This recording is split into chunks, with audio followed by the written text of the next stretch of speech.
안녕하세요. 해운대 나눔과 행복병원 갑상선 센터장 신수영입니다.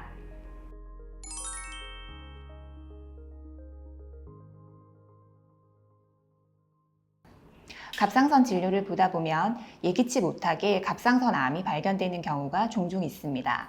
크기가 1cm도 안 될 정도로 아주 작은 경우가 대부분인데요. 흔히 갑상선 암은 예후가 좋고 진행 속도가 느려서 착한 암이라고 알려져 있습니다. 그러나 나에게 혹은 내 가족에게 막상 갑상선암 진단이 내려지면 매우 혼란스럽고 불안할 수밖에 없습니다.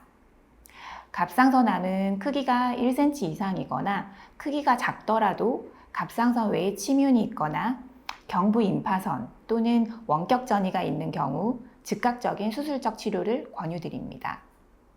그러나 우리가 임상에서 흔히 만나게 되는 갑상선암은 1cm 이하로 크기가 작고 갑상선 외에 침윤이나 임파선 전이가 없는 유두암이 가장 많은데, 이러한 유두암을 저위험 미세유두암이라고 부릅니다.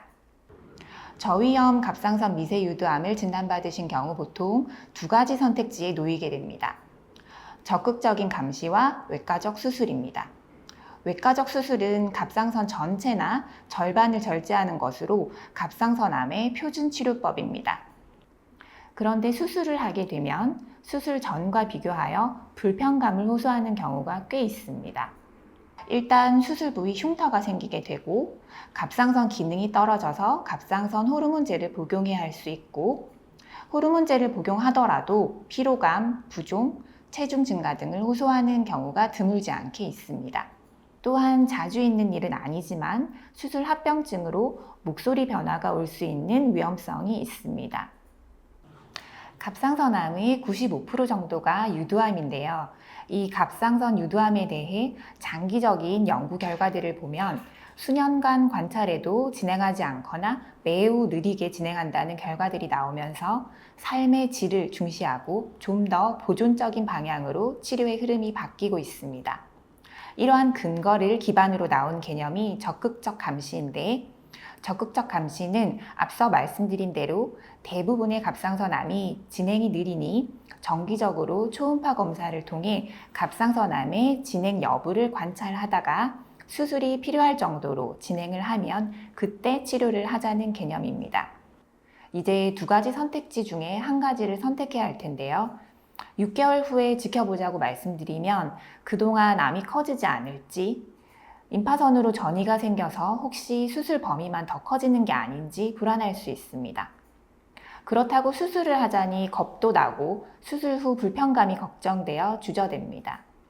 수술하지 않고 암을 제거할 수 있는 치료 방법이 있다면 이 두 가지 고민이 다 없어질 텐데요.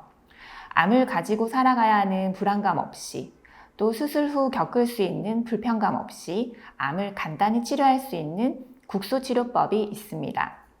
바로 고주파 절제술입니다. 고주파 절제술은 초음파나 CT 등의 영상 유도하에 높은 열을 발생시키는 전극을 종양에 삽입하여 암을 치료하는 방법으로 간암, 폐암, 신장암에서 이미 수술과 동일한 효과를 인정받아 활발히 시행되고 있는 비수술적 치료법입니다. 이 시술은 갑상선에도 도입되어 양성결절과 갑상선 전이암에서 이미 인정되어 치료하고 있고, 갑상선 암에 대해서는 2000년 후반부터 선도적인 병원들에서 시행되어 왔습니다. 저희 해운대 나눔과 행복병원에서는 2008년 5월 31일 첫 치료를 시작으로 지금까지 764명의 환자분들을 대상으로 952건의 갑상선암을 고주파 절제술로 치료했고, 모든 케이스에서 100% 치료 성공률을 보였으며 중대한 합병증은 없었습니다. 고주파 절제술은 국소 마취 하에 진행되는데, 초음파를 보면서 전극이 달린 바늘을 갑상선암에 삽입한 후 고주파를 발생시키면 100도씨 내외의 높은 열이 발생되어 종양을 태워서 괴사시키는 방법입니다.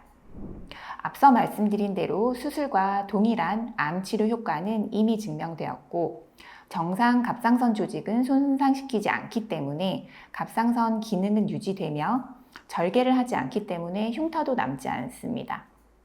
시술 시간은 10분 내외로 소요되며 시술 후 바로 일상으로 복귀할 수 있으며 회복이 빠릅니다. 고주파 절제술은 매우 안전한 시술이지만 갑상선과 인접해 있는 중요한 구조물, 예를 들면 목소리 신경, 기관지, 식도, 혈관 등이 많기 때문에 시술 시에 매우 주의를 요하며 초음파로 바늘의 위치를 확인하면서 안전하게 치료하게 됩니다. 시술과 관련된 합병증으로 논문에 보고된 바로는 피부 화상, 목소리 변화, 출혈 등이 있는데 극히 빈도가 적고 수술에 비해서는 매우 안전하다고 볼 수 있습니다. 고주파 절제술 시 종양의 위치에 따라 정확한 시술 계획을 세우고 초음파와 바늘을 움직이고자 하는 위치로 자유자재로 쓸 수 있는 고도의 테크닉이 필요하기 때문에 풍부한 노하우를 가진 숙련된 전문의에게 시술을 받는다면 거의 합병증 없이 안전하고 효과적인 시술을 받을 수 있습니다. 고주파 절제술은 아직 성장 단계이고 많은 의사들이 고주파 절제술이 조만간 갑상선암의 표준 치료법의 하나가 될 것으로 전망하고 있지만 아직까지는 보편적인 치료법으로 인정받지 못하고 있고 또 고주파 절제술을 제대로 잘 하는 병원이 거의 없기 때문에 치료의 선택사항으로 설명을 듣지 못하시는 경우가 많습니다. 갑상선암의 크기가 1cm 이하로 작고 주변 구조물을 침범하거나 임파선 또는 원격 전이가 없는 경우 고주파 절제술의 치료 대상이 됩니다. 이미 수술을 하신 많은 분들께서 수술을 고민했을 당시에 고주파 절제술에 대해 알았더라면 내가 이 조건에 해당하는지 알아보기라도 했을 것이라며 후회를 하십니다. 고주파 절제술은 수술과 비교해서 짧고 간단한 치료로 수술과 동등한 치료 효과를 보이며 치료 후 부작용이 적고 갑상선을 그대로 보존함으로써 일상의 삶을 유지할 수 있도록 해주는 치료입니다. 림프절 등의 전이가 없이 갑상선에만 국한되어 있는 저위험 갑상선 미세 유도암의 경우 고주파 절제술이 최선의, 최적의 1차 치료가 될 수 있기를 바랍니다. 감사합니다.